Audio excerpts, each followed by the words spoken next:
ఎన్నికలలో అఖండ విజయం సాధించి ఢిల్లీ ఎన్డీఏ సమావేశంలో పాల్గొని మెగాస్టార్ పద్మవిభూషణ్ చిరంజీవి కుటుంబ సభ్యులను ఆయన నివాసంలో కలిసి వారి ఆశీర్వచనాలు అందుకున్న జనసేన పార్టీ అధ్యక్షులు పవన్ కళ్యాణ్, ఆయన శ్రీమతి అన్నా లెజినోవా, కుమారుడు అఖీరా. ఈ సందర్భంగా పవన్ కళ్యాణ్ మాతృమూర్తి చిరంజీవి నాగబాబు పవర్ స్టార్ పవన్ కళ్యాణ్ బాబును ఆశీర్వదించి ఘనంగా పూలమాలతో సన్మానించారు. గురువారం ఢిల్లీలో ఎన్డీఏ సమావేశంలో పాల్గొన్న పవన్ కళ్యాణ్ అనంతరం పద్మవిభూషణ్ హీరో చిరంజీవిని తన నివాసంలో కలుసుకున్నారు.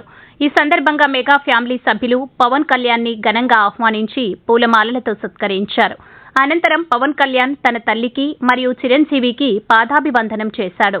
అనంతరం మెగా కుటుంబ సభ్యులను ఆత్మీయంగా ఆలింగనం చేస్తున్నాడు. ఈ కార్యక్రమంలో పవన్ కళ్యాణ్ కుమారుడు, భార్య ఉన్నారు. అవధులు లేని ఆనందంతో మెగా ఫ్యామిలీ గడిపారు.